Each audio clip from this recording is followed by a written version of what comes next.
घुसलंय कादर खान एका सिनेमामध्ये संजय राऊत साहेब काही बोलतच नाही. त्या कादर एका ठिकाणी म्हणालो संजय राऊत साहेबांना दिवस आंधळेपणा सुरू झालेला आहे. काही बोललं की त्याच्यावरती प्रतिक्रिया असते. दुसरे राष्ट्रवादीचे आहेतच, मी सगळ्यांनीच नाव ठेवलंय मटण करी. मी जर एक वेगळं नाव ठेवलं त्यांच्यासाठी. काही म्हटलं की ते पाठांतर आहे का, हे पाठांतर आहे का, ते पाठांतर आहे का, अमुक पाठांतर आहे का. 3 इडियट सिनेमा पाहिलाय? तो सायलेन्सर असतो, तो सगळीकडे पाठांतर करूनच असतो.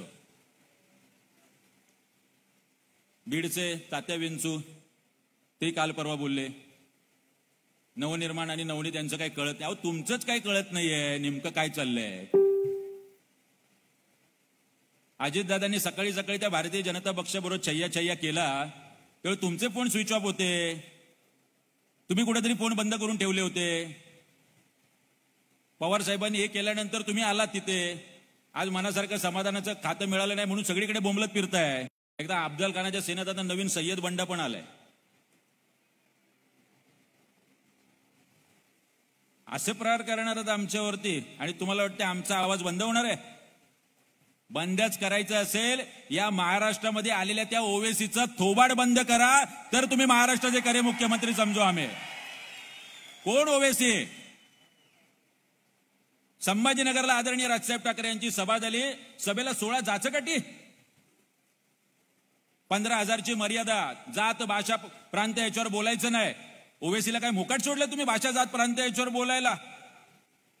ज्या औरंगजेबाने इथल्या संभाजी महाराजांचा आमचा छळ केला, अतोनात हाल केले, स्वराज्यावर धावून आला, त्या औरंगजेबाच्या तडग्यावरती जर ओवेसी माता टेकत असेल त्याच्यावर का गुन्हा दाखल झाला नाही हा सवाल या सभेतून मी विचारतोय. का त्याला पकडून आणलेलं नाहीये इथे? असं काही विचारलं. बरं, मी आदरणीय बाळासाहेबांचाच दाखला दिला, ज्याचं पुस्तक संजय राऊतांनीच छापलंय एकवचनी म्हणून, बाळासाहेबांच्या मुलाखतीचं. आदरणीय बाळासाहेब म्हणतात त्या मुलाखतीत, अशी तडगी जमीनदोस्त झाली पाहिजे आणि ती पुन्हा बांधता कामा नये. काय आपण मुख्यमंत्री साहेब आदरणीय बाळासाहेबांचं तरी ऐकणार आहात की नाही ऐकणार आहात हा आमचा प्रश्न आहे. बरं, असं काही विचारलं, हिंदुत्वाबद्दल विचारलं की तुम्ही विकासावर बोला, तुम्ही विकासावर बोला, तुम्ही विकासावर बोला. ते संदीप करेची एक कार्यक्रम आहे, आयुष्यावर बोलू काही. मी म्हणतो आज चला दोस्त हो विकासावर बोलू काही. नोकऱ्या मिळाल्यात? अहो विकासावर बोलू काही. नोकऱ्या मिळाल्यात का? नोकर भरती झाली का? परीक्षा झाल्यात का? एमपीएससीच्या मुलांना नोकऱ्या मिळाल्यात का? अहो साध्या धड परीक्षा घेता येत नाहीयेत. बरं राहिलं त्या आमच्या अमित साहेबांनी त्या एमपीएससी मध्ये आत्महत्या केलेल्या स्वप्नील लोणकर याच्या घरी भेट दिली. मतदारसंघ कुणाचा? सुप्रियाताईंचा. भेट देतोय माझा नेता अमित साहेब ठाकरे आणि तिथे सांत्वन करतोय आणि त्याला धीर देतोय त्या कुटुंबाला. महागाईबद्दल बोलतायत. याच्या अगोदर 10 रुपये, आता काल परवा 8 रुपये केंद्र सरकारने कमी केले. हिंमत आहे तुमच्यात, तुम्ही का नाही कमी करत आहे? या संपूर्ण महाराष्ट्रात पाण्याचा प्रश्न, संभाजीनगरला आमची मंडळी आंदोलन करतायत. पाण्याचा प्रश्न पेटलाय. भारनियमन काय फक्त गोरगरिबाने सर्वसामान्य माणसाने सहन करायचंय? आणि आमदारांना आणि मंत्र्यांना लाखोंची बिलं आलेली आहेत, त्याच्यावर मात्र बोलायचं नाही. शेतकऱ्यांच्या आत्महत्या, शिक्षणाची फी 15% कमी करणार म्हणून शासन निर्णय आला होता. कुठे आहे? कुणाचा विकास झालाय? हो विकास झालाय ना. कुणाचा विकास झालाय? 100 कोटी घेणाऱ्या अनिल देशमुखचा विकास झालाय. नवाब मलिकांचा विकास झालाय. आणि 50 लाखांचं घड्याळ यशवंत जाधवांचा विकास झालाय. बाकी त्या डायरीतलं एमबाई म्हणजे कोण मला कल्पना नाही. काही कचोरी बिचोरी खाऊन काय एमबाईंबद्दल काही बोलू नका तुम्ही. कुणाचा विकास झालाय? या पद्धतीचा आम्ही हिंदुत्वाबद्दल बोलणार आणि आम्ही विकासाबद्दल सुद्धा तुम्हाला प्रश्न विचारणार. महाराष्ट्र नवनिर्माण सेना म्हणून आम्ही त्यासाठी सज्ज. अनेक प्रश्न, अनेक विविध विषयांवरती बोलता येईल, पण सगळ्या गोष्टी फक्त महाराष्ट्र नवनिर्माण सेनेसाठी एक आमदार खिजवायचं आणि पत्रकार परिषदा आदरणीय पवार साहेबांनी 2-2 वेळा घ्यायच्या. शेवटचं एकच सांगतो, शेर जरा हिंदीत आहे. नए नए मुख्यमंत्री ने अपने ड्राइवर से कहा, जरा वाक्य बदललंय मी, नए नए मंत्री ने अपने ड्राइवर से कहा असं आहे. नए नए मुख्यमंत्री ने अपने ड्राइवर से कहा आज कार हम चलाएंगे. नए नए मुख्यमंत्री ने अपने ड्राइवर से कहा आज कार हम चलाएंगे. ड्राइवर बोला हम उतर जाएंगे, चलाकर तो देखिए आपकी आत्मा हिल जाएगी. यह कार है, सरकार नहीं जो भगवान के भरोसे चल जाएगी, सरकार नहीं जो भगवान के भरोसे चल जाएगी. जय महाराष्ट्र. 2 वर्षानंतर जे मुख्यमंत्री मंत्रालयात जातात, असेच मुख्यमंत्री आपल्याला वर्षानुवर्ष हवे असतील तर महाराष्ट्राने नक्की विचार करावा. एवढं बोलेन. मला इथे बोलायची संधी दिली आदरणीय राजसाहेब ठाकरे, आदरणीय अमित साहेब ठाकरे आणि पक्षाचे सर्व नेते, आपल्या सर्व सहकाऱ्यांचं मनापासून आभार मानतो. जय हिंद, जय महाराष्ट्र. आदरणीय राजसाहेब ठाकरे यांचा. धन्यवाद काळे साहेब. यानंतर महाराष्ट्र नवनिर्माण सेनेचे महाराष्ट्र राज्याचे उपाध्यक्ष सन्माननीय रणजितजी शिरोळे यांना मी विनंती करतो की त्यांनी आपल्याला संबोधित करावं.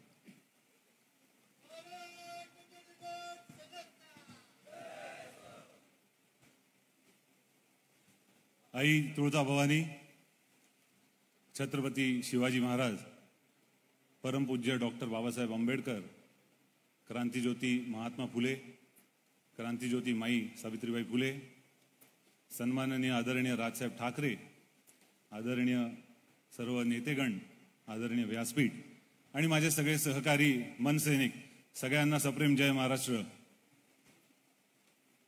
तुम्हाला मला दिलेल्या वेळेच्या चौकटीत मी माझे शब्द मांडण्याचा प्रयत्न करतो. बोलायचं बरं असतं, बोलण्यापेक्षा ती एक खंत आहे, ती तुमच्या माझ्या मनातली, महाराष्ट्राच्या मनातली खंत आहे, ती मांडायची असते. पण एक छोटी गोष्ट तुम्हाला सगळ्यांनाच तुम्ही परिचित असाल. महाभारतातली कथा आहे, त्यात एक राजा, तो बिचारा राजा, त्याला काही कारणाने तो घरी बसायचा आणि त्या राजाकडे त्याचा एक पंटर होता. साधारण तशीच परिस्थिती आजच्या काळात आहे मित्रांनो. आपलंही राज्य आहे, आपल्या राज्याचा प्रमुख आजचा आपला राजा आहे, तो राजाही असाच घरी बसून होता आणि त्या राजाकडेही तसाच एक पंटर, तो पण संजय. आता ह्या 2 साम्यांमधला एक फक्त फरक बघा. तो जो संजय होता त्याला दूरदृष्टी होती, त्याला दूरचं दिसायचं आणि तो या राजाला सांगायचा की हे काय चाललंय तिकडं. आजचा जो संजय हा दूरदृष्टी नाही, हा फक्त दूरदर्शनवर येतो. कधी उठा, सकाळी टीव्ही लावा, हे आहेच बाबा तिकडे बोलायला. बरं बोलतोय काय? महाराष्ट्राचे प्रश्न मांडतोय, महिलांचे प्रश्न मांडतोय, विजेचा प्रश्न मांडतोय, पाण्याचा प्रश्न मांडतोय, शेतकऱ्यांचा, शिक्षकांचा, विद्यार्थ्यांचा, कोणाचा प्रश्न मांडतोय? आमच्यावरती ईडीची कारवाई, आमच्यावरती सीबीआयची कारवाई, आमच्यावरती आयटीची कारवाई, आमच्या मेवण्यांना पकडलं, आमच्या पाहुण्यांना पकडलं. अरे एवढंच राहिलं तुमच्याकडं? ह्यांना तुमच्या आमच्या महाराष्ट्राच्या प्रश्नांमध्ये काही रस नाही. ह्यांना फक्त आम्ही आमचं गाभाड कसं भरायचं तेवढ्यावरतीच चाललंय. आणि हे चालू असताना जेव्हा राजसाहेबांच्या सभा होतात, जेव्हा राजसाहेब काही प्रश्न मांडतात, राजसाहेब जेव्हा बोलायला लागतात, तेव्हा मजा बघा. फक्त 2-3 राजसाहेबांच्या सभा आणि यांची गंमत बघा. तो ठाण्याचा जितुद्दीन दाढीचे वस्त्र शोधतोय, तिकडे ताई पप्पांचे 50 वर्षाची कारकीर्द म्हणतात आमची राजकीय कारकीर्द. बरं मिळतं काय ह्यांना? इन बिन 4 फोटो कधीतरी आम्ही देवळात गेलो. अरे लाजा वाटल्या पाहिजे. जेव्हा हे होतं तेव्हा समस्त हिंदू बांधवांच्या मनातली खंत जेव्हा राजसाहेब ठाकरे धमकपणे, त्यांच्या कणखरपणे जेव्हा व्यासपीठावर मांडतात, तेव्हा ह्यांना का झोंबतं? एक लक्षात घ्या, परत बोलतो, ह्यांना तुमच्या, आमच्या आणि या राज्याच्या प्रगतीमध्ये 0 काडी मात्र रस आहे. ह्यांना काही गरज नाही. ह्यांना फक्त स्वतः आणि स्वतः. अरे 1.5 वर्ष हा आपला मुख्यमंत्री मंत्रालयात जात नाही. नशीब तिथल्या चौकीदारांनी आणि त्यांनी ओळखलं आणि आत घेतलं. आता म्हणलं असं, साहेब थांबा जरा बघू, आयडी कार्ड दाखवा. 1.5 वर्ष तुमच्याकडे वेळ नाही मंत्रालयात जायला आणि कुठून तरी सर्वे आणता म्हणता देशातला 1 नंबरचा मुख्यमंत्री. कमाल आहे. म्हणजे ही सगळी मंडळी जेव्हा साहेब बोलायला लागतात, साहेब जेव्हा सभेतनं प्रश्न मांडतात, साहेब जेव्हा हिंदूंची भावना व्यक्त करतात, तेव्हा ह्यांच्या मनात कुठून तरी मध्येच काहीतरी नवीन कुठून तरी यांना बुद्धीमध्ये काहीतरी प्रकाश पडतो आणि म्हणतात विकासावर बोला. अरे विकासावर बोला, अख्ख्या ह्या राज्यात नाही त्या देशात नसेल अशी एक अप्रतिम विकासाचा आराखडा, महाराष्ट्राची ब्लूप्रिंट जेव्हा साहेबांनी मांडली, त्यात काय नव्हतं. त्या राज्याचं पाणी नियोजन कसं असावं, नदी कशी असावी, रस्ते कसे असावेत, महिलांचं सबलीकरण कसं व्हावं, कायदा सुव्यवस्था, प्रत्येक गोष्ट इतकी अप्रतिमपणे त्याच्यात घेतलेली. ती जेव्हा आम्ही मांडत होतो तेव्हा तुमचे कान काय भोंग्याच्या आवाजाने बधीर झाले होते का? हा, तेव्हा तुम्हाला ऐकू आलं नाही. आज तुमचे भोंगे बंद केल्यावर तुम्हाला आमची विकासाची सगळी आराखडा आणि विकासावर बोला हे सगळं आठवायला लागलं. हे फसवं सरकार आहे आणि या सरकारला पलटी करायची जबाबदारी राजसाहेबांनी आपल्यावरती दिली नाही. आपण ती एकदम चोखपणे पार पाडायची. महाराष्ट्राचे कुठलेही प्रश्न असोत, मुंबईमधले डब्बेवाले असोत, बँडवाले असोत, शिक्षक असोत, विद्यार्थी असोत, एअरलाईनवाले असोत, सगळ्यांना प्रश्न पडला, अडचण आली की ते एकाच जागेत जातात. आणि ती जागा म्हणजे सन्माननीय राजसाहेब ठाकरे. कारण त्यांना माहिती आहे तिथूनच न्याय मिळणार आणि तो न्याय आजपर्यंत साहेबांनी दिलेला आहे. साहेबांकडे जातात, साहेब बोलतात, बोलले की ह्यांची होती अडचण आणि त्या अडचण झाल्यावरती ह्यांची फाटती टारकन. कशी फाटती? जोरात. कशी फाटती? कशी फाटती? तर. जय हिंद, जय महाराष्ट्र. धन्यवाद शिरोळे साहेब. यानंतर महाराष्ट्र नवनिर्माण सेनेचे सरचिटणीस सन्माननीय अजयभाऊ शिंदे यांना मी विनंती करतो की त्यांनी आपले विचार मांडावे.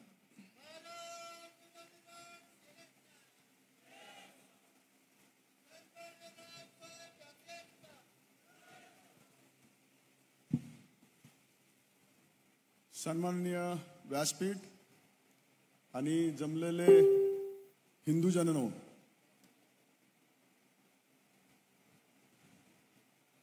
आज मी तुमच्या सगळ्यांचं पुण्येश्वराच्या पुण्यात स्वागत करतोय. तुम्हाला पण प्रश्न पडला असेल स्पीकर ऑफर पुन्हा आणला course logical thinking math course, कारण या एज लिमिटेड. पुण्येश्वर हा थोडासाच माहिती आहे. या पुण्येश्वराच्या पुण्यात ज्या वेळेला मी म्हणतो त्यावेळेला थोडासा मी या सगळ्याचा इतिहास तुम्हाला सांगतो. या पुण्याला जी ओळख पुणे म्हणून मिळाली ती पुण्येश्वराच्या मंदिरामुळे मिळाली. त्या पुण्येश्वराचं मंदिर या पुण्यात होतं हे पुणेकरांच्या ध्यानात पण कमी आहे. नवीन पिढीला तर ते खूप कमी माहिती असेल. आणि काल परवा आम्ही जेव्हा आरती करायला तिकडे चाललो होतो आणि आम्हाला सगळ्यांना पोलिसांनी अटक केली, त्याच्यानंतर पुण्येश्वर बऱ्यापैकी सगळ्यांना कळालं. हे पुण्येश्वर म्हणजे सध्याचा छोटा शेख दर्गा. याचा उल्लेख इथं करण्याचं कारण असं आहे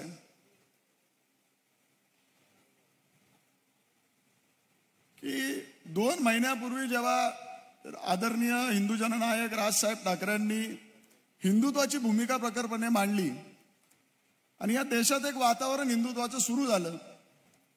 आणि ते वातावरण सुरू झाल्यानंतर ह्या देशातल्या अनेक मशिदी ज्या हिंदूंच्या देवळावरती उभ्या आहेत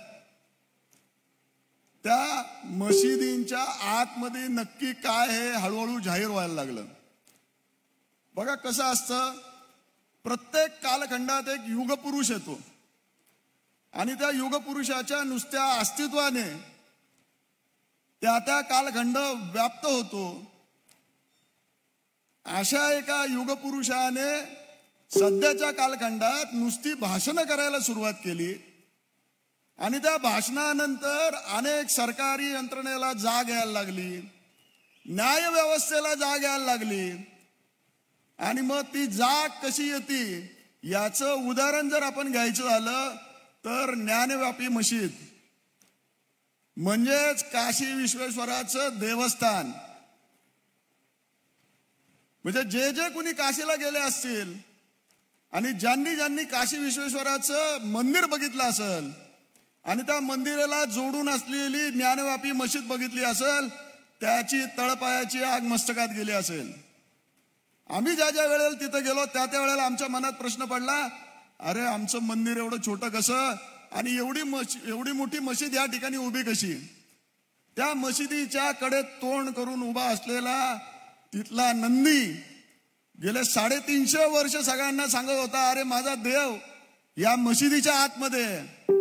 350 वर्ष तो जो आक्रंद करत होता, तो 350 वर्षाचा आक्रंद सरकारच्या कानात त्या वेळेला गेला ज्या वेळेला आदरणीय हिंदू जननायक राजसाहेब ठाकरेंनी हिंदुत्वाचा बुलंद नारा दिला आणि तो नारा सगळ्या जनतेने स्वीकारला. सरकारला जाग आली, ज्ञानव्यापी मशिदीचं सर्वेक्षण करायला सांगितलं.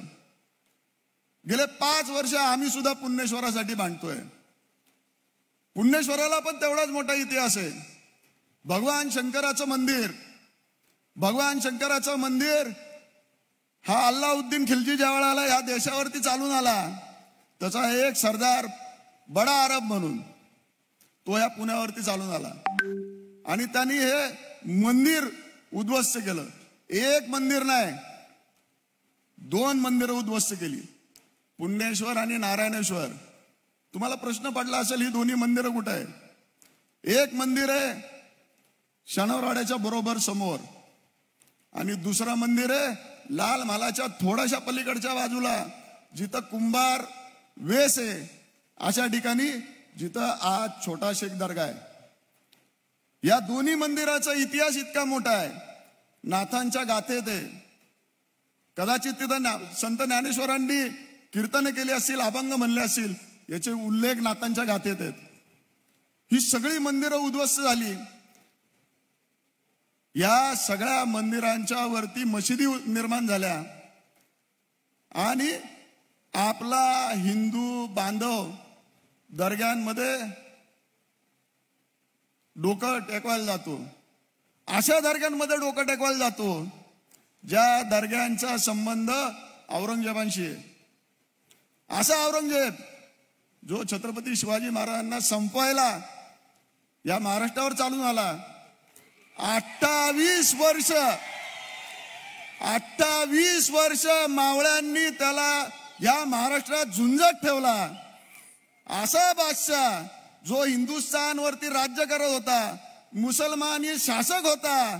सगळी म्हणून जी मंदिरं मी तुम्हाला आता याच्यापूर्वी उल्लेख केली, ती सगळी मंदिरं, मग काशी म्हणू नका, मथुरा म्हणू नका, अयोध्या म्हणू नका, ही मंदिरं भंजित करण्याचं काम ज्या औरंगजेबाने केलं, त्या औरंगजेबाचं थडगं मराठ्यांनी या महाराष्ट्राच्या भूमीत गाडलं.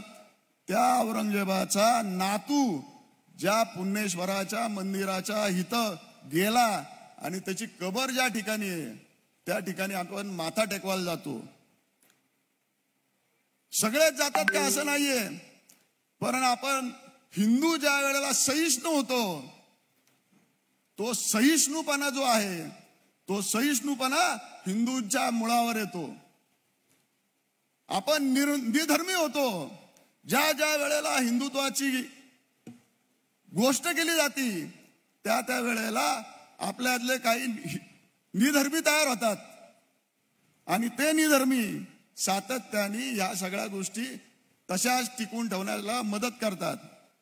हे अत्यंत गंभीर आहे बांधवांनो. या पुणे शहराला ज्याला इतिहास आहे, या पुणे शहराचं जे जे म्हणून आहे ते सगळं देशाने स्वीकारलेलं आहे. त्या पुणे शहरामध्ये पुण्येश्वर असेल, नारायणेश्वर असेल, तो आज कोंडून ठेवलेला आहे. तो आज मशिदीच्या स्वरूपात आहे. या मशिदी आज बांधून मोठ्या होत आहेत. बंद पत्राच्या आड त्यांचं बांधकाम चालू आहे. महाराष्ट्र नवनिर्माण सेना हे होऊन देणार नाही. मला आठवत आहे, मी 7-8 वर्षापूर्वी ज्या वेळेला आदरणीय साहेबांनी या ठिकाणी मेळावा घेतला होता, गुरुपौर्णिमेचा तो मेळावा होता, आणि त्यावेळेला सुद्धा मी एक भाषण केलं होतं आणि त्या भाषणात मी एक इशारा दिला होता त्या संपूर्ण कालखंडात साहेब या पुणे शहरातली जी म्हणून आपली मंदिरं आहेत, ती मंदिरं पाडण्याच्या नोटिसा प्रशासनाने दिल्या होत्या. आणि त्या नोटिसा ज्या वेळेला दिला त्यावेळेला आम्ही इथनं इशारा दिला होता की आमच्या मंदिरांना हात लावाल तर लक्षात ठेवा, आम्ही रस्त्यावर उतरू. एकाही मंदिराला हात लागला नाही.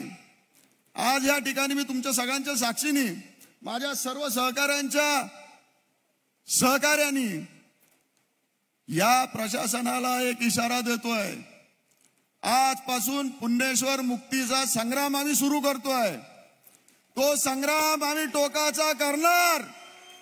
काही झालं तरी आम्ही लढणार.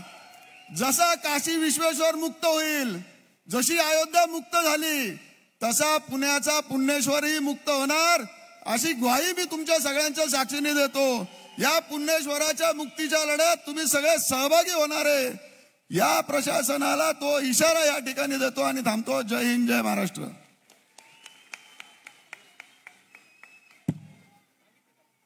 धन्यवाद अजय भाऊ शिंदे. नक्कीच सर्व महाराष्ट्र सैनिक तुमच्याबरोबर असतील आणि या पुण्येश्वराचा आपण त्या मुक्तता करू. मी यानंतर पुणे शहराचे आदर्श नगरसेवक, कार्यक्षम नगरसेवक आणि पुणे शहराचे अध्यक्ष सन्माननीय साईनाथजी बाबर यांना विनंती करतो की त्यांनी आपल्याला संबोधित करावं.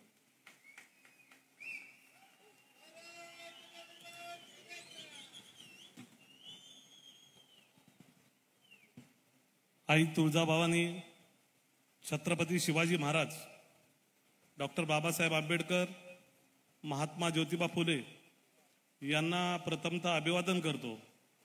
माननीय राजसाहेब ठाकरे यांना वंदन करतो.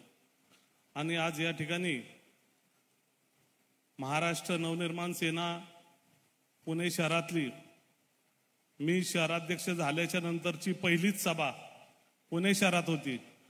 खरंच खूप अभिमानास्पद वाटतं की ज्या ठिकाणी एक शाखाध्यक्ष ते शहराध्यक्ष आणि एक नगरसेवक, एक गटनेता हे माननीय राजसाहेबांच्या मुळेच होऊ शकतं.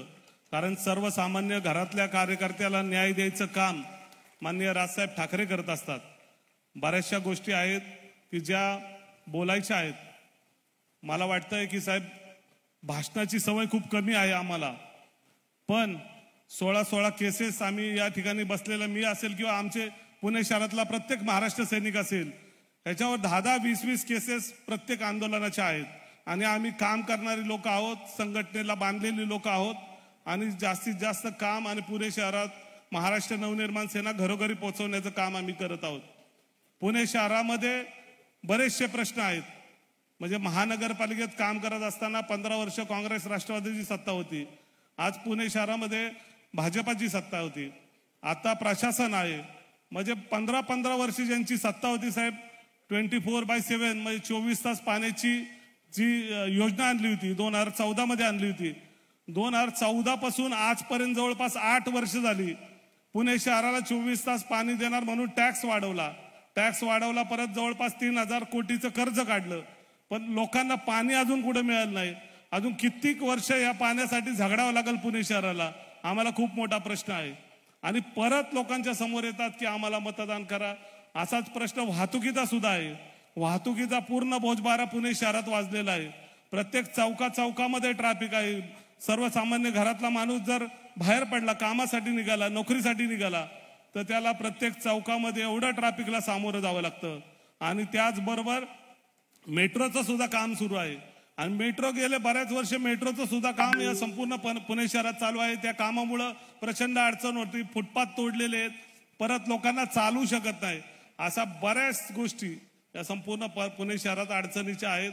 आणि मला वाटतं की त्या सोडवण्यासाठी महाराष्ट्र नवनिर्माण सेना एक सक्षम पर्याय भविष्यामध्ये पुणे शहरामध्ये असेल. कारण प्रत्येक वेळेस कचऱ्याचा प्रश्न असेल, पाण्याचा प्रश्न असेल, ड्रेनेजचा प्रश्न असेल. मधल्या काळामध्ये आताच महानगरपालिकेने म्हणजे महापालिका प्रशासनाने 40% टॅक्स पुणे शहराचा वाढवला. राज्य सरकारचा एक निर्णय येतो आणि पुणे शहरातल्या लोकांना 40% टॅक्स वाढतो. 40% टॅक्स जरी वाढला, तो मागच्या 4 वर्षाचा तो टॅक्स वाढवून लोकांना दिलाय. एक एक व्यक्तीला मागच्या 2 वर्षामध्ये कोविडचा काळ होता. कोविडच्या काळामध्ये प्रचंड लोकांचे हाल झाले. नोकऱ्या नव्हत्या, नोकऱ्या गेल्या, धंदे बंद आले आणि अचानक 4 वर्षाचा टॅक्स हा सर्वसामान्य लोकांना पाठवला आणि लोक एकदम हैराण झाली की जेणेकरून लोकांची कुठंतरी गळा दाबण्याचं काम हे राज्य सरकार करतंय. आणि प्रत्येक वेळेस ह्या पुणे शहरामध्ये विविध पक्ष येतात, विविध पक्ष समोर येतात आणि कुठल्या तरी भूल थापांना बळी पडतात. नागरिकांना मला वाटतं की मी पुणे शहराचा अध्यक्ष म्हणून मला वाटतं की पुणे शहरातल्या लोकांनी आता जागृत झालं पाहिजे. पुणे शहरातले बरेचसे प्रश्न आहेत की ते सोडवण्यासाठी तुम्ही महाराष्ट्र नवनिर्माण सेनेला पर्यायी किंवा त्या महापालिकेच्या सत्तेत बसवलं पाहिजे. तरच भविष्यामध्ये जसं साहेबांनी नाशिकमध्ये मला वाटतं की CSR फंड असेल किंवा इतर प्रत्येक फंडामधून की लोकांचे प्रश्न सोडवले. प्रत्येक वेळेस राजसाहेबांच्या स्वप्नातला जो ब्ल्यूप्रिंट होती, साहेबांनी जी ब्ल्यूप्रिंट दाखवली त्यातल्या छोट्या छोट्या गोष्टी पुणे शहरात करू शकतो. पण आमच्याकडे कुठली सत्ता नसल्यामुळं मागच्या वेळेस जवळपास 28-29 नगरसेवक होते. आता आम्ही 2च होतो. पण तरी सुद्धा महानगरपालिकेत आवाज कुणाचा होता तर 167 नगरसेवकांपैकी 2च नगरसेवकांचा आवाज संपूर्ण महानगरपालिकेत आवाज काढत होतो. 5 वर्षामध्ये कुठेही मागं हटलो नाही साहेब. आम्ही 2 जरी असलो तरी पण सभागृहात आवाज फक्त महाराष्ट्र नवनिर्माण सेनेचा होता. भविष्यामध्ये पण असाच आवाज राहिला पाहिजे असं आम्हाला वाटतं की जेणेकरून पुणे शहरातले आमचे हे सर्व महाराष्ट्र सैनिक आम्ही प्रचंड कष्ट करतोय की येत्या महानगरपालिकेच्या निवडणुका 3-4 वर्षामध्ये होणार आहेत आणि निवडणुकीला सामोरं जात असताना प्रत्येक कार्यकर्ता प्रत्येक पदाधिकारी या ठिकाणी प्रयत्न करतोय की साहेबांच्या जे नजरेतला पुणे असेल, साहेबांच्या दृष्टिकोनातला जो पुणे असेल तो कसा होईल, पुणे शहरात एक चांगला आकडा महानगरपालिकेत कसा दिसेल, या संपूर्ण गोष्टीवर आमचे महाराष्ट्र सैनिक प्रत्येक जण म्हणजे जीवाचं रान करत आहे. आम्ही ज्या वेळेस बसतो शहर कार्यालयात बसतो, मला वाटतं आमची पुणे शहराची एक 13 जणांची कोर कमिटी आहे. त्या कमिटीमध्ये पण चर्चा होत असताना पुणे शहराच्या विकासासंदर्भातली छोट्या छोट्या गोष्टी असतील, आमचे नेते बाबू अगसकर असतील, अनिलजी शिंदे असतील, संपूर्ण कोर टीम असेल, त्या प्रत्येक वेळेस मला सांगत असतात की साई पुणे शहरातला प्रत्येक मुद्दा आपल्याला घ्यायचा आहे, प्रत्येक विषयामध्ये आपण आंदोलन केलं पाहिजे. एवढंच या ठिकाणी सांगतो. मला आताच या ठिकाणी पहिल्यांदा एवढ्या मोठ्या जनसमुदायासमोर बोलण्याची संधी दिली त्याबद्दल मनापासून आभार मानतो. थांबतो. जय हिंद, जय महाराष्ट्र.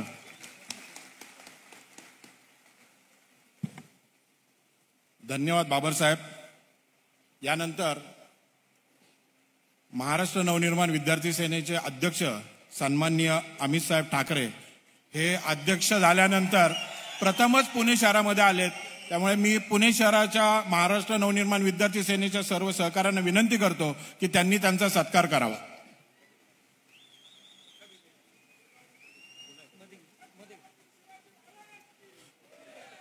छत्रपती शिवाजी महाराज की, हिंदू जननायक सन्मान्य राजसाहेब ठाकरे यांचा, सन्मान्य अमित साहेब ठाकरे यांचा.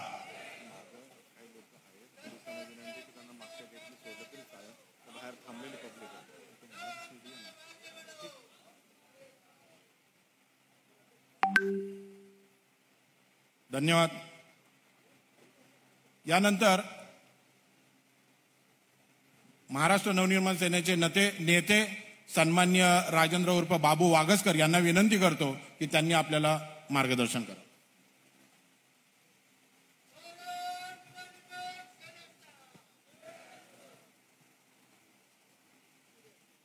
छत्रपती शिवाजी महाराज,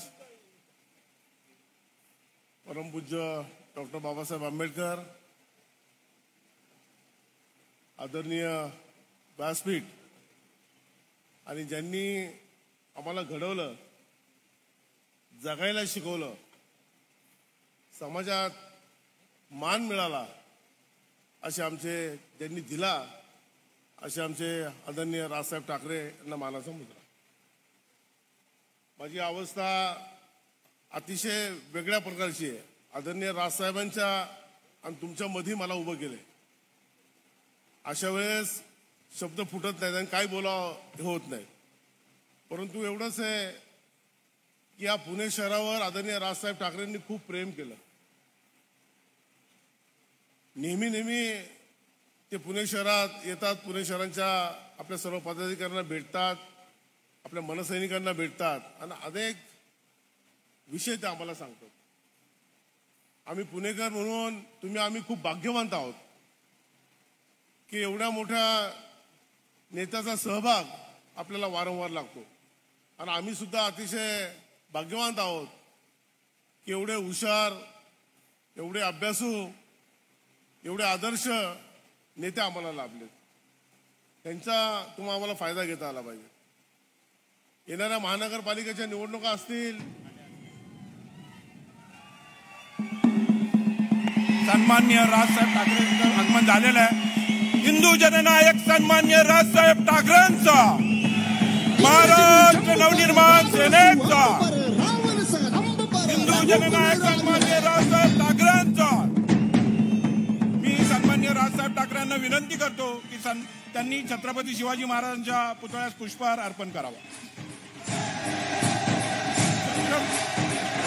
छत्रपती शिवाजी महाराज की, छत्रपती शिवाजी महाराज की, छत्रपती शिवाजी महाराज की. धन्यवाद.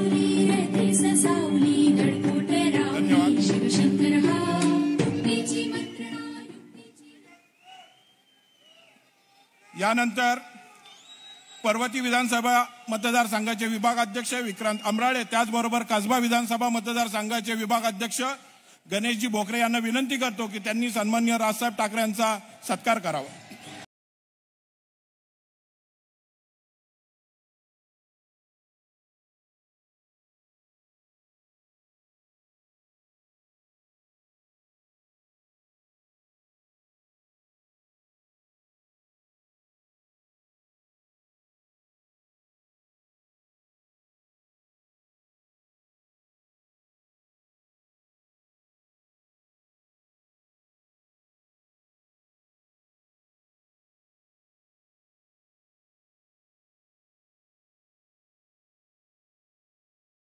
पर्वती विधानसभा मतदारसंघाचे विभागाध्यक्ष विक्रमजी अमराळे हे सन्मान्य राजसाहेब ठाकरेंना श्रीरामाची मूर्ती देऊन त्यांचा सन्मान करते. जय श्रीराम.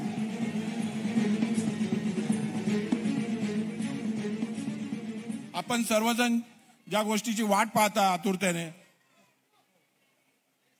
मी सन्मान्य हिंदू जननायक सन्मान्य राजसाहेब ठाकरे यांना विनंती करतो की त्यांनी आपणास संबोधित करावं.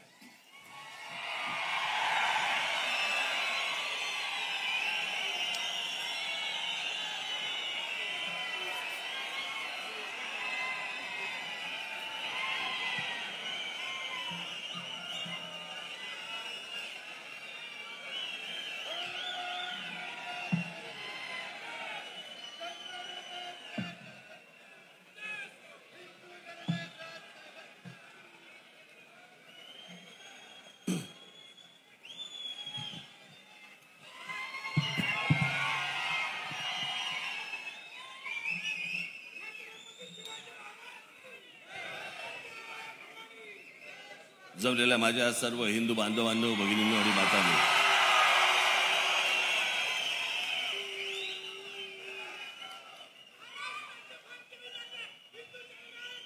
मी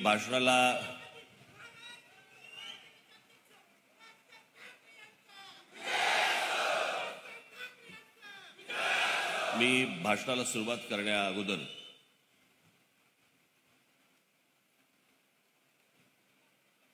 बघाशी एका वृत्तवाहिनीच्या वरती आलेली क्लिप कोणीतरी मला दाखवली आणि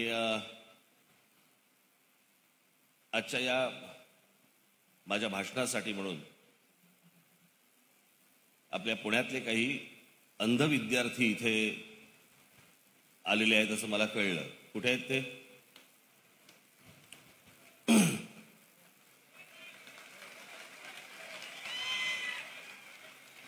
कुठे आहेत? तिथे बसलेले आहेत का? कुठे आहेत?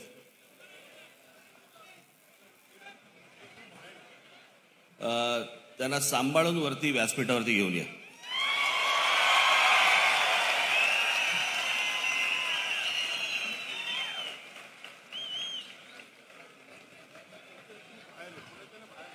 आता राहू दे.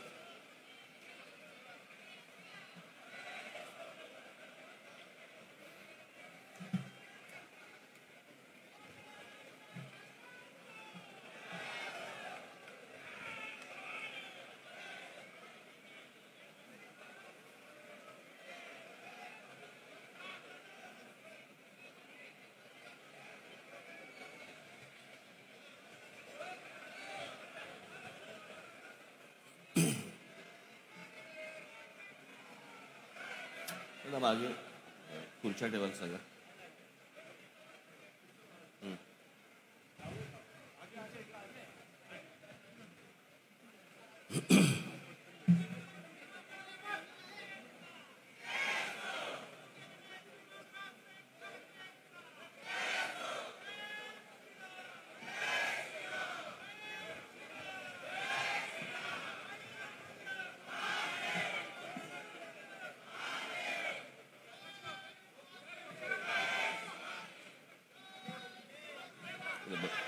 बसू दे मला.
बस बस.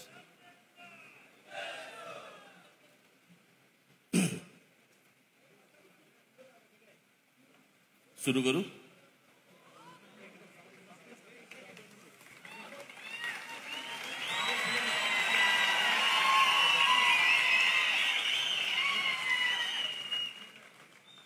खरं तर आपल्या सभांना काही हॉल बिल परवडत नाहीत, परंतु मी आपल्या सगळ्या पुण्याच्या पदाधिकाऱ्यांना मी सांगितलं होतं, म्हटलं SP कॉलेज मिळते का बघा. मग SP कॉलेजच्या लोकांनी नकार दिला की हल्ली आम्ही कोणालाच देत नाही. आता आम्हाला नाही तर कोणालाच नाही.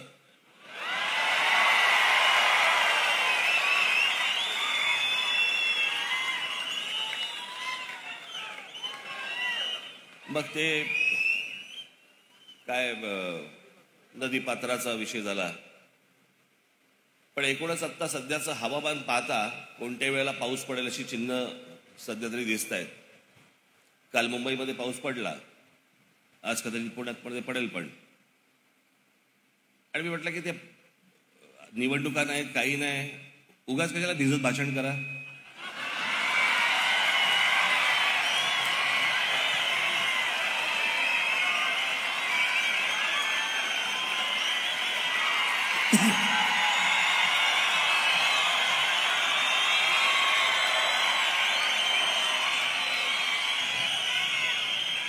मी यांना सगळ्यांना सांगितलं, म्हटलं आपण गणेश कला क्रीडाला घेऊ, म्हटलं आपण निवडणुकांना वेळ आहे म्हटलं.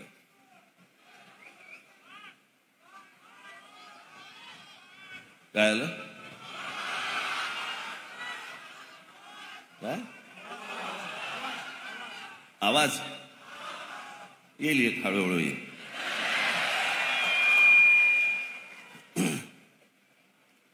त्या दिवशी मी पुण्यात आलो. पुण्यात आल्यानंतर जरा थोडंसं माझं पायाचं दुखणं चालू आहे.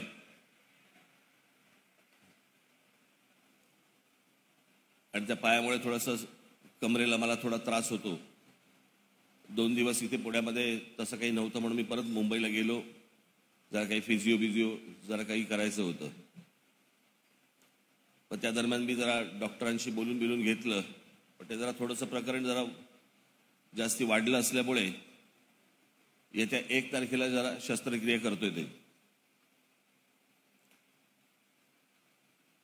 शस्त्रक्रिया माझ्या या हिप बोनची शस्त्रक्रिया आहे. हे का सांगितलं तुम्हाला? कारण कोणालाही न सांगता शस्त्रक्रियेला गेलो तर हे आमचे पत्रकार बांधव कुठचा अवयव बाहेर काढतात काही कळतच नाही. नंतर मी म्हटलं बाकीच्या गोष्टींची ओढाताण करण्यापेक्षा आपणच सांगितलं बरं कशाचं आहे ऑपरेशन. बिचार त्यांचंही मला वाईट वाटतं. ते आत्ता पण स्कूटर बिटरवरनं ते कॅमेरे घेऊन फिरत होते.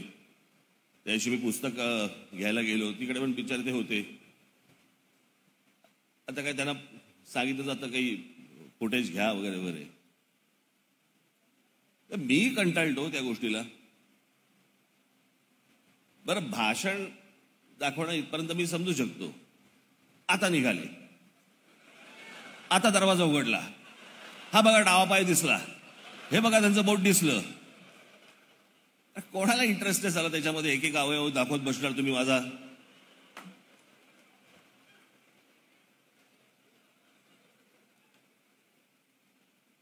पण असो, ते त्यांचं काम ते करत असतात. आजच्या या सभेचं आयोजन मी मुद्दामून करण्यामागचं कारण, परवा दिवशी मी जी 4 ओळी टाकल्या की अयोध्या दौरा तुर्तास रद्द, अनेकांना वाईट वाटलं, अनेकांना आनंद झाला, अनेक जण कुत्सितपणे बोलायला लागले. आणि म्हणून मी तो साधारणपणे 2 दिवसांचा जरा एक बफर दिला होता मुद्दामून, की काय बोलायचं ते बोलून घ्या एकदा.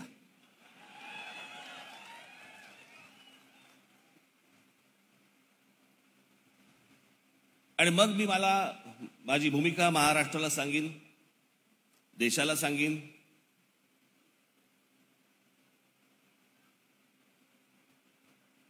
ज्या दिवशी ही आपण लाऊडस्पीकर बंद ची घोषणा केली त्याच्यानंतर मी इथे पुण्यामध्ये, तुम्हाला आठवत असेल तर मी अयोध्येला जाणार त्याची तारीख जाहीर केली. आणि त्याच्यानंतर काही दिवसातच हे सगळं प्रकरण सुरू झालं की अयोध्येला येऊ देणार नाही. आणि मग हे सगळं प्रकरण वाढतंय. मी पाहत होतो हे काय चाललंय नेमकं. मला मुंबईमधनं पण माहिती मिळत होती, मला दिल्लीमधनं पण माहिती मिळत होती, मला उत्तर प्रदेशातनं पण काही गोष्टी लोक सांगत होते की नेमकं काय चाललंय.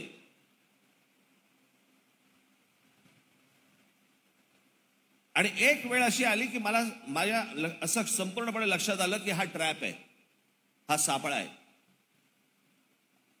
आपण या सापळ्यामध्ये अडकलं नाही पाहिजे.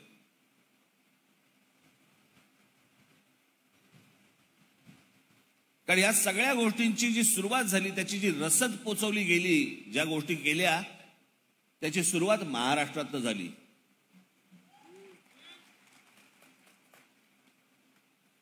की हा पुन्हा विषय बाहेर काढा.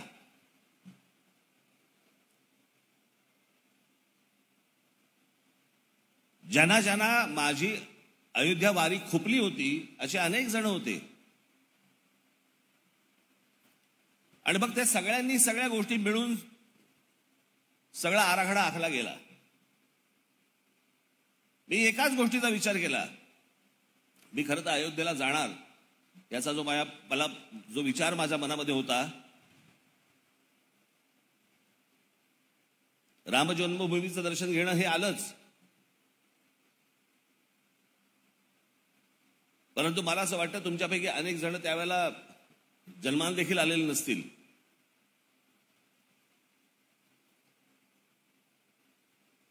तेव्हा आजच्यासारखी चॅनल्स नव्हती.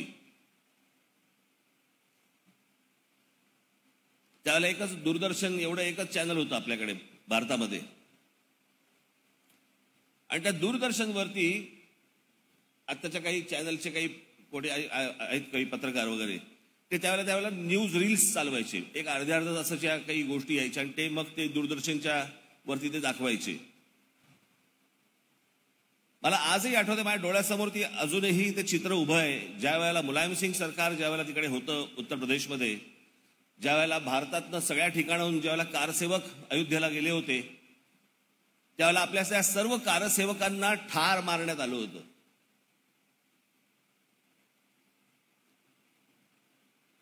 आणि त्या सगळ्या कारसेवकांची प्रेतं ही त्या शरयू नदीमध्ये तरंगताना मी त्याची व्हिज्युअल्स पाहिली होती.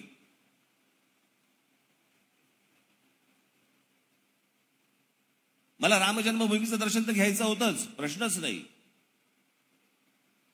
पण जिथे माझे कारसेवक गेले, जिथे त्यांना मारलं गेलं, ती जागा पण तिकडे अयोध्येला आहे, त्याचंही दर्शन मला घ्यायचं होतं.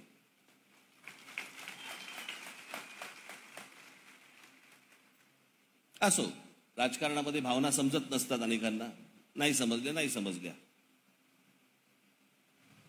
परंतु ज्या प्रकारचं माहोल तिकडे उभं केलं जात होतं, मी उद्या तिथे समजा हट्टाने जायचं असं समजा ठरवलं असतं.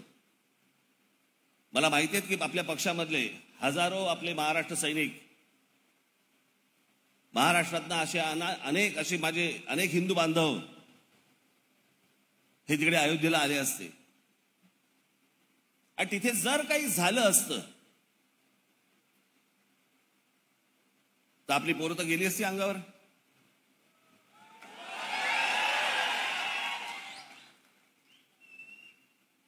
तुमच्यावरती केसेस टाकल्या गेल्या असत्या, तुम्हाला जेलमध्ये सडवलं गेलं असतं. आणि हकना काही कारण नसताना तुमच्यावरती अनेक केसेस आणि जेलमध्ये जाणं आणि त्या केसेस परत तिकडे चालवणं. आणि तो ससेमिरा जेव्हा तुमच्या पाठीशी लावला असताना, हे इथे बाळा नांदगावकर बसलेत, नितीन सरदेसाई बसलेत, मी यांच्याशी बोलत होतो. मी म्हटलं मी आपली पोरं म्हटलं मी हकना घालवणार नाही अशी.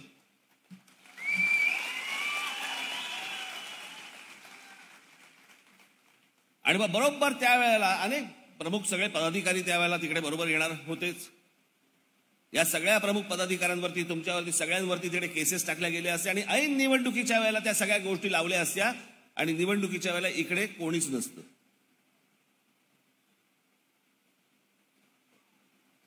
हा सगळा ट्रॅप होता.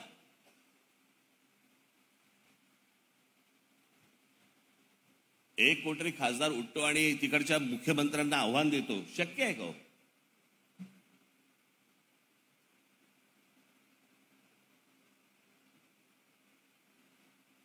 या सगळ्या अनेक गोष्टींना अनेक पापुत्रे आहेत.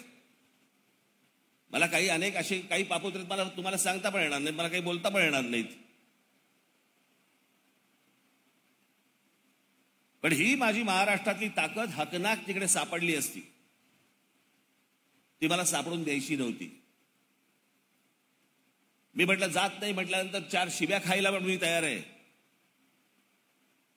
माझ्यावरती टीका होणार असेल तर टीका पण सहन करायला तयार आहे. पोरं नाही अडकू देणार मी.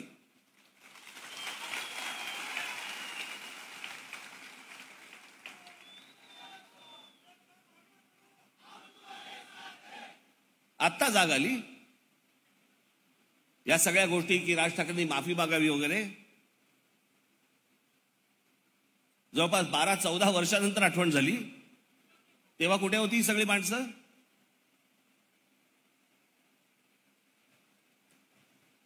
राज ठाकरेंनी माफी मागितली तरच त्यांना अयोध्येमध्ये पाऊल ठेवून देऊ. एक गोष्ट तुम्हाला सांगतो, यातनं चुकीचे पायंडे पडतात एवढं सगळ्यांनी लक्षात ठेवावं.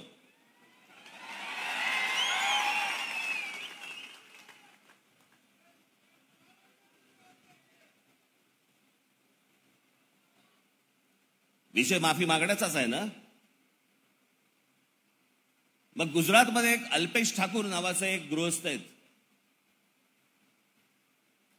2017 मध्ये तिकडे जे उत्तर प्रदेश बिहार मधनं जे तिकडे कामासाठी जी लोक गेली होती त्यांच्याकडनं कोणाकडनं तरी तिथे एका मुलीवरती बलात्कार झाला.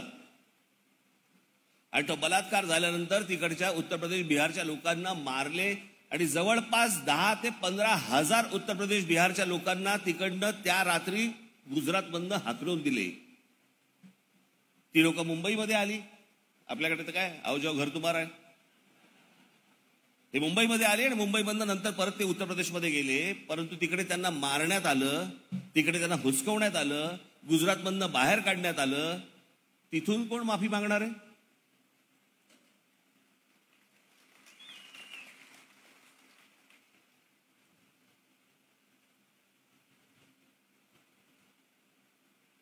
तिथून कोणाची माफी मागायला लावणार आहात तुम्ही? कोणाला माफी मागायला लावणार?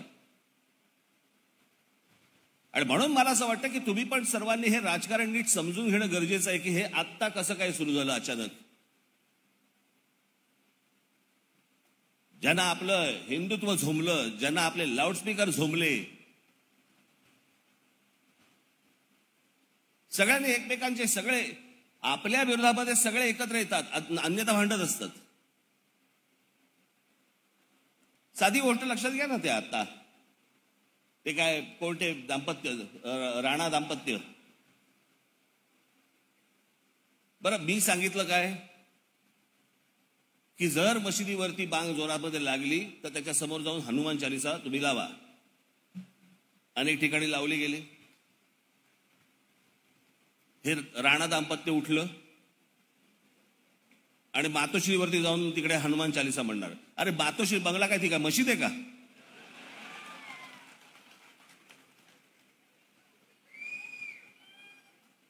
आणि मग ते एवढं सगळं प्रकरण झालं, मग त्यांना काहीतरी अरेस्ट केली, मग ते आतमध्ये टाकले गेले, मग ते आतमध्ये होते दोन मधू इथे आणि चंद्र तिथे.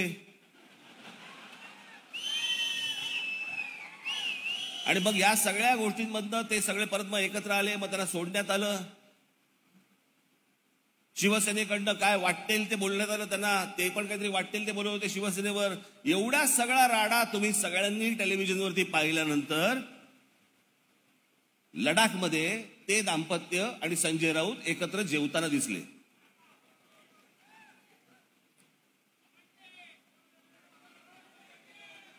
शिवसेनेमध्ये काम करणारे जी लोक आहेत, जे शिवसैनिक आहेत, जे पदाधिकारी आहेत, त्याला काहीच नाही वाटत या गोष्टींचं. की जी लोक मातोश्रीवरती तिकडे हनुमान चालीसा वाचायला आले, ज्यांच्यामुळे एवढा सगळा प्रकरण सगळं अख्खं घडलं, आणि त्यांच्याबरोबर तुम्ही तिकडे लडाखमध्ये फिरताय, तिकडे तुम्ही खांद्यावरती हात ठेवून त्यांच्याशी बोलताय, तिकडे तुम्ही त्यांच्याबरोबर जेवताय, हे सगळे ढोंगी आहेत. यांचं हिंदुत्व नुसतं पकपक पकपक पकपक एवढ्या पुरतच आहे.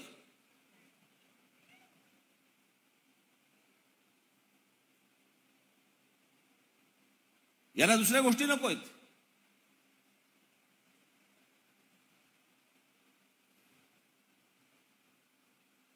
त्या दिवशी मुख्यमंत्र्यांची सभा झाली. काय पोरकटपणा चालू आहे मला काही कळतच नाही. आमचं खरं हिंदुत्व, ह्यांचं खोटं हिंदुत्व. चला, वॉशिंग पावडर विकतोय का तुम्ही? तुम्हारी कमीज हमारी कमीज से सफेद कैसी. प्रश्न असा आहे ना की खरं हिंदुत्व काय आहे, ह्याचे रिझल्ट पाहिजेत लोकांना. हिंदूंना त्याचे रिझल्ट पाहिजेत जे आम्ही देतो.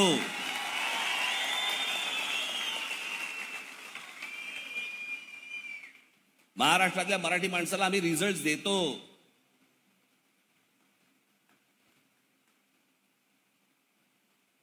हे जे आता उत्तर प्रदेश बिहारचं बोलतायत ना आता हे सगळेजण, हे जेव्हा आंदोलन झालं होतं, आठवा तुम्ही या गोष्टीला, आता 12-14 वर्ष झाली.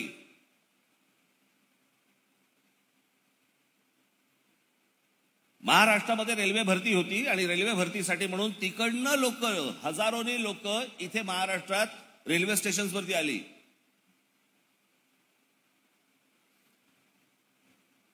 मी त्याचा फोटो पाहिले सगळ्या वर्तमानपत्रांमध्ये. म्हटलं हे काय, म्हणून आपल्या सगळ्या पदाधिकाऱ्यांनी सांगितलं, म्हटलं जरा त्यांच्याशी भेटून बोलून घ्या. आपले लोक भेटून बोलायला गेले होते.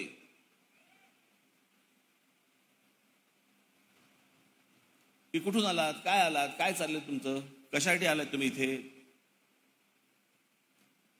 तिथे बोलता बोलता त्या बाचाबाचीत तिथल्या एका मुलाने आपल्या एका पदाधिकाऱ्याला आईवरनं शिवी दिली. आणि जे सगळं प्रकरण सुरू झालं ते तिथून सुरू झालं.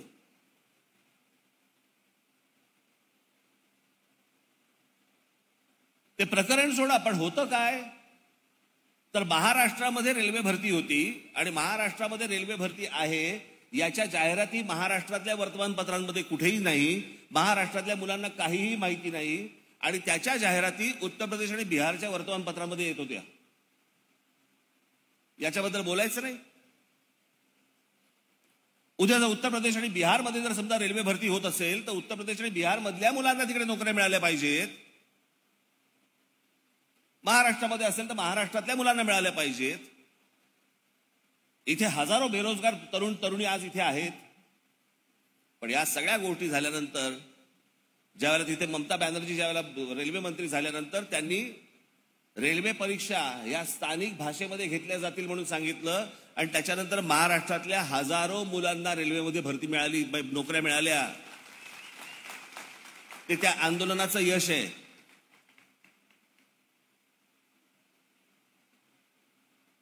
हे जे टिमक्या मिरवतात ना,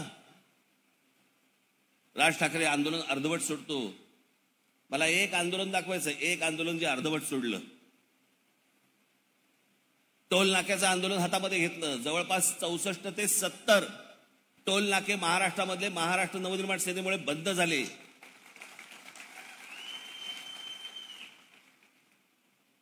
आणि ह्या बाकीचे टोल नाके म्हणजे ह्यांची काहीच जबाबदारी नाही. या बाकीच्या पक्षांची जबाबदारीच नाही की लोकांना हे टोलवाले लुटतायत, त्याच्याबद्दल हे काही बोलणार नाहीत. या आपल्या मुंबईमध्ये या काय ते तुमचं काय बॉलिवूड का काहीतरी पाकिस्तानी कलावंत येत होते. या देशामधनं हाकलून दिले त्यांना.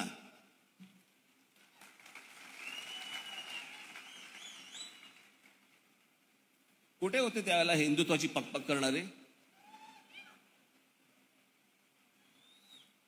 ज्यावेळेला त्या रजा अकादमीच्या लोकांनी ज्यावेळेला मोर्चा काढला आणि आमच्या पोलीस माता भगिनींना घोळका करून आतमध्ये घेऊन त्यांच्या आबरूवरती हात घातला गेला.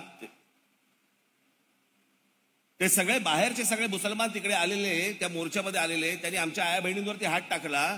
त्याच्या विरोधात काढलेला मोर्चा हा फक्त महाराष्ट्र नवनिर्माण सेनेने काढला, बाकी नाही कोणी काढला.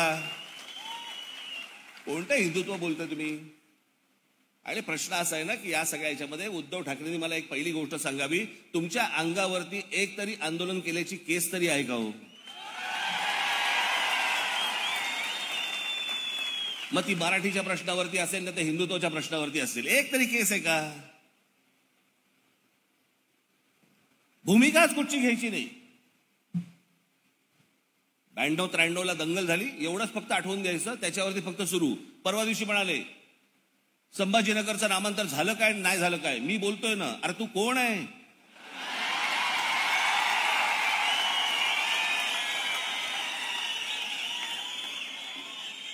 तू कोण? वल्लभभाई पटेल काय महात्मा गांधी? तू कोण आहे की मी बोलतोय ना? अरे मी बोलतोय काय लॉजिक आहे? इतकी वर्ष केंद्रामध्ये सत्ता होती, आजपर्यंत कधी संभाजीनगरचा प्रश्न कधी मिटवला? नामांतरचा प्रश्न कधी मिटवला? कधीच नाही. कारण तो सतत निवडणुकांच्या दृष्टिकोनात जिवंत ठेवायचा आहे, सतत जिवंत ठेवायचा आहे आणि त्याच्यावरनं मतं मिळवायची आहेत.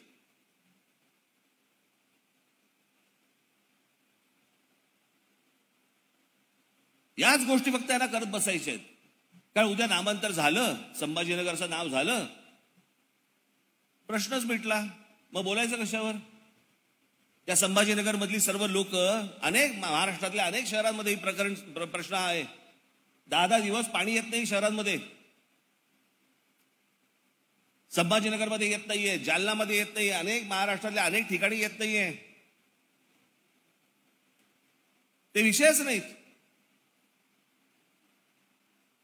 मी मागच्या दसऱ्याच्या का उच्च ठाण्याच्या सभेमध्ये मी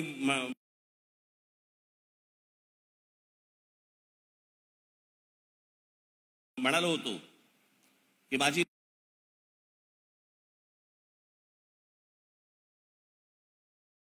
पंतप्रधान नरेंद्र मोदींना विनंती आहे की या देशामध्ये त्यांनी लवकरात लवकर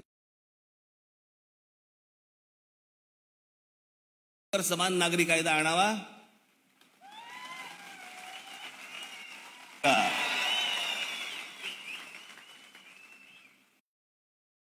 यांचं एकदा राजकारण मोडीतच काढा.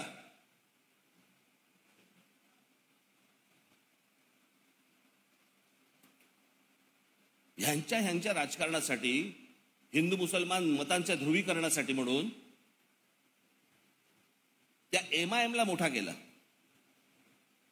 की MIM सतत बोलत राहिली पाहिजे हिंदूंच्या विरोधामध्ये तिकडे संभाजीनगरमध्ये, की ज्याच्यातनं हे सगळं ह्यांची रोजीरोटी चालू राहील. ह्यांच्या लक्षात नाही आलं की आपण एक राक्षस वाढवतोय.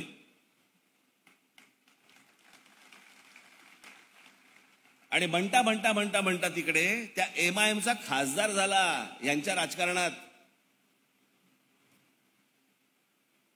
या सगळ्या निजामाच्या अवलादी इथे महाराष्ट्रात वळवळ करायला लागल्या. याला भुसभुशीत जमीन दिली कोणी? यांनीच. यांच्या स्वतःच्या राजकारणासाठी म्हणून करून दिली. आता ते आतमध्ये घुसलेत. ह्यांचा तिकडचा खासदार पडला शिवसेनेचा आणि MIM-चा निवडून आला.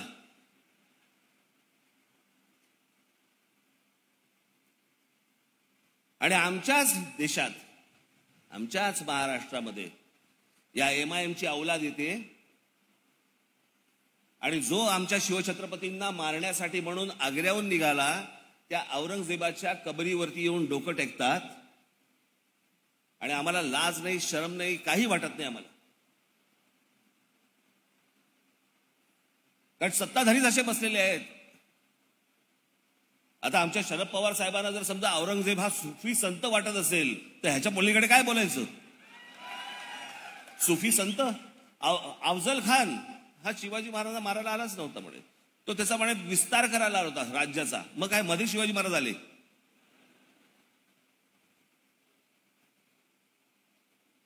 तुमच्या सोयीसाठी कशाला इतिहास बदलताय?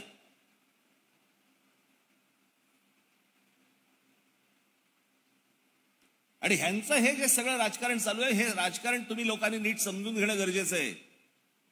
प्रत्येक वेळेला हे तुम्हाला गृहीत धरणार, वाटेल ते राजकारण करत बसणार. कोणी कोणाला भेटतंय, कोणी कोणाला काही सांगतंय. एकमेकांना ते काल ते कोणतरी शिवसेनेमधलं बोललं म्हणे की म्हणे ही काय आघाडी सरकार, काय कुठचं सरकार आहे, महाविकास आघाडी सरकार, हे पाहिलं असतं तर बाळासाहेबांना आनंद झाला असता.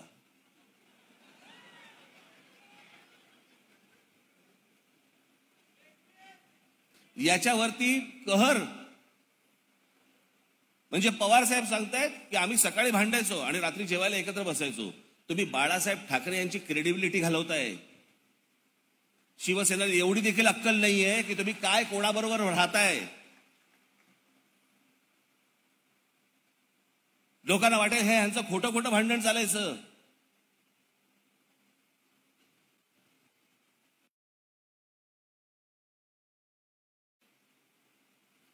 पण हे स्वतः इतके सत्तेमध्ये मशगूल आहेत की यांना कशाची काही पर्वाच नाहीये. आणि पर्वा एवढ्यासाठीच नाहीये कारण महाराष्ट्रातली जनता, देशातली जनता बेपर्वा वागते, काही सोडून देतात. हे सगळ्या गोष्टी विसरल्या जातात. निवडणुकीच्या तोंडावरती सगळ्या गोष्टी विसरायच्या आणि भलत्या गोष्टींवरती मतदान करून मोकळं व्हायचं. हे आजपर्यंत त्यांना जे वाटतंय ना की आम्ही काहीही केलं तरी आम्ही निवडून येतो, हा जोपर्यंत त्यांचा समज तुम्ही दूर करत नाही तोपर्यंत चांगले दिवस येणारच नाहीत.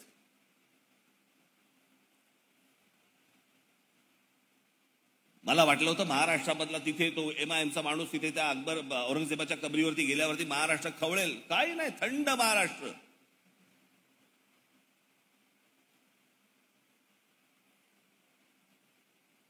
ज्या विजापूरवरनं निघाल्यानंतर अफजल खान महाराष्ट्रामध्ये येतो, वाई मार्गे येतो. कशाला? आमच्या शिवछत्रपतींना मारण्यासाठी म्हणून येतो.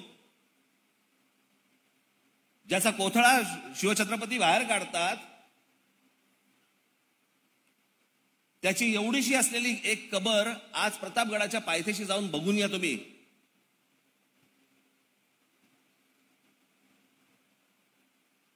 एक 6 फूट काय 4 इंचाची 4 फूट अशी असलेली कबर, एक छोटी जुनी, त्याचा विस्तार आज जवळपास 15 ते 20 हजार फुटात झालाय.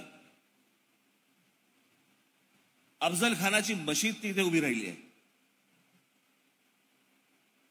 अफजल खानाच्या मशिदीसाठी फंडिंग येत आहे. आमच्या शिवछत्रपतींना मारायला आलेल्या माणसाच्या कबरीसाठी फंडिंग देणारी माणसं कोण आहे? कोण आहे त्या अवलादी? कुठून येत आहे हे पैसे? याचं कारण आम्ही शांत बसलेलो आहोत. आम्हाला कसलंही काही देणं घेणं नाही. आमच्या आजूबाजूला काय घडतंय, आमच्या आजूबाजूला काय घुसतंय आतमध्ये, आम्हाला काही परवाच नाही होत. आम्ही शांत थंड आहोत. आम्ही थंड गोळे लोण्याचे.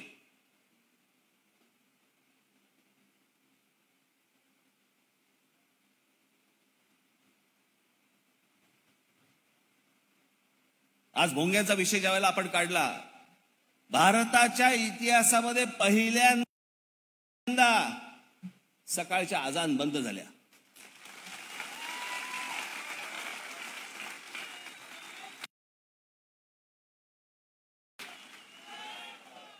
जवळपास 92 ते 94% ठिकाणी आवाज कमी झाले. खरं तर माझी मागणी आवाज कमीची नाहीच आहे, लाऊडस्पीकरच निघाले पाहिजेत. पण बाबांनो, तुम्ही जोपर्यंत हे असे वेंदळ्यासारखे राहणार ना, तोपर्यंत ही माणसं अशीच घुसत राहणार. कारण त्यांना माहिती आहे की हे आज ऐकणार, थोडा वेळ चिडणार, नंतर सगळे विसरून जाणार. नंतर सगळेजण आपापल्या कामामध्ये लागणार. मला कल्पना आहे ना की या महाराष्ट्रामध्ये अनेक विषय आहेत. परवा दिवशी आमच्या एका शेतकऱ्याने तिथे त्याचा ऊस घेतला नाही साखर कारखान्याने, म्हणून अख्खं शेत पेटवून दिलं आणि स्वतः आत्महत्या केली. काही नाही, एवढी एक बातमी आली, त्या दिवसापुरता संपला विषय. आमच्याकडे माणसं मरतायत, शेतकरी आत्महत्या करतायत.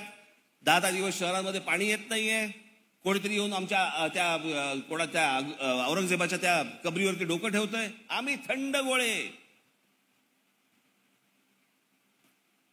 आम्हाला राग येत नाही, आम्हाला काही वाटत नाही, आम्हाला शरम नाही, काही नाही. आम्ही थंड आहोत, शांत बसलेलो आहोत. आम्हाला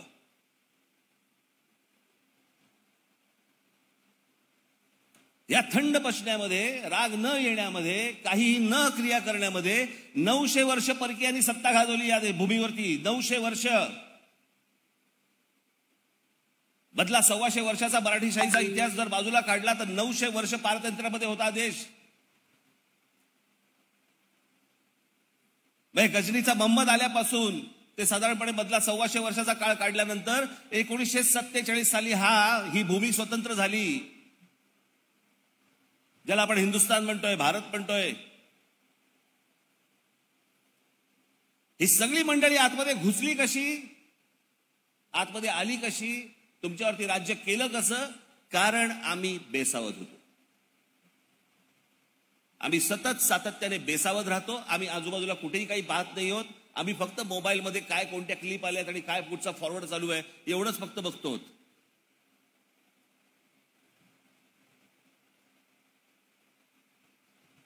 मी तुम्हाला त्या दिवशी सांगितलं होतं की हे लाऊडस्पीकरचं भोंग्यांचं आंदोलन हे एका दिवसाचं आंदोलन नाहीये. या गोष्टीला जर सातत्य नसेल, पुन्हा सगळ्या गोष्टी सुरू होणार. ते फक्त तुम्हाला चेक करतायत, ते फक्त तुम्हाला तपासतायत की जिवंत आहेत, हे विसरले, सोडून द्या. हळूहळू हळूहळू आवाज वरती परत यायला सुरुवात होणार. सारख्या सारख्या गोष्टी होत नाहीत. आता सुरू केलं ना, एकदाचा तुकडा पाडून टाका.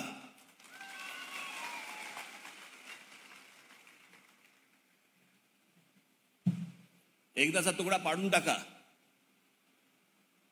म्हणून मी आता एक पत्र तुम्हाला देणार आहे. आता नाही, पुढच्या काही दिवसांमध्ये, 1-2-4 दिवसामध्ये एक पत्र देणार आहे.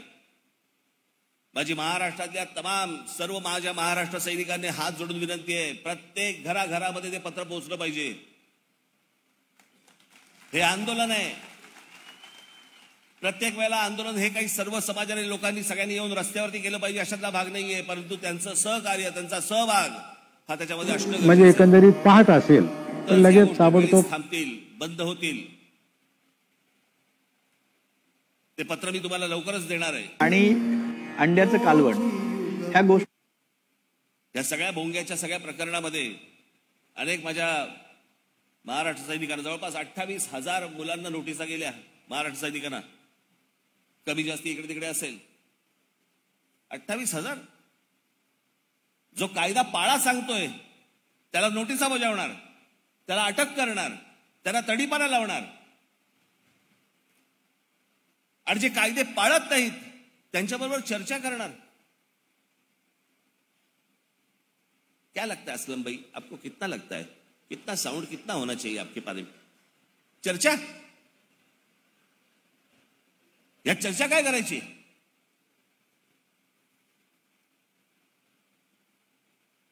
या महाराष्ट्रातल्या माझ्या सगळ्या लोकांवरती, सर्व मराठी हिंदू पोरांवरती तुम्ही केसेस टाकताय. आमचे संदीप देशपांडे जवळपास पाकिस्तान बॉर्डर क्रॉस करून आल्यासारखे पोलीस शोधत होते. शेवटी त्याच्या संदीपच्या बायकोने फ्रीज पण उडून दाखवला. अहो नाहीये घरात.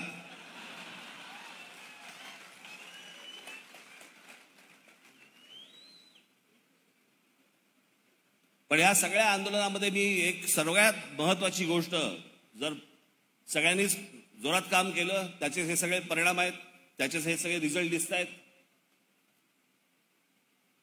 माझ्या सर्व महाराष्ट्र सैनिकांचे मी आभार मानीनच, त्यांचं अभिनंदन करीनच. पण खास करून आपल्या पक्षाच्या विधी विभाग, किशोर शिंदे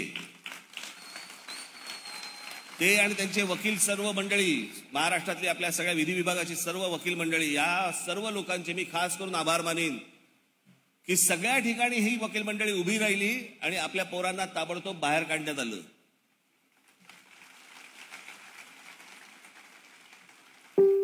त्याच्यामुळे मी आपल्याला एवढंच सांगेन की आंदोलनं होतील, होत राहतील, करायची आहेत, काळजी नसावी, टीम तयार आहे.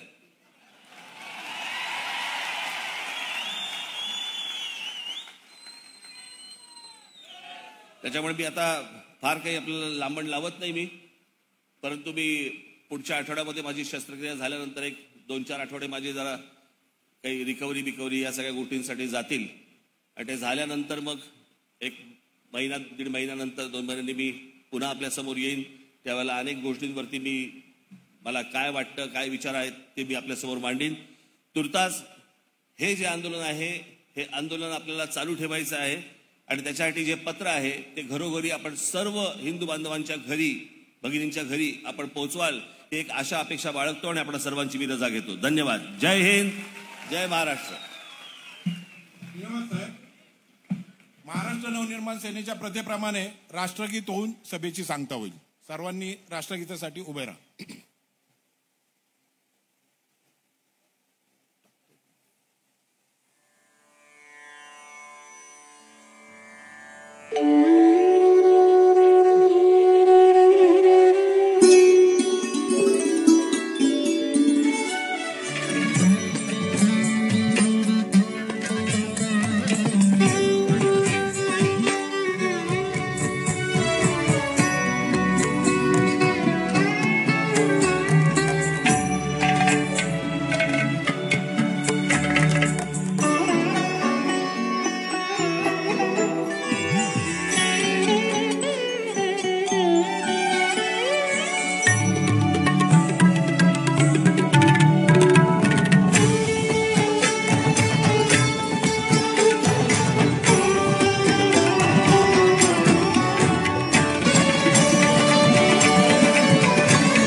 छत्रपती शिवाजी महाराज की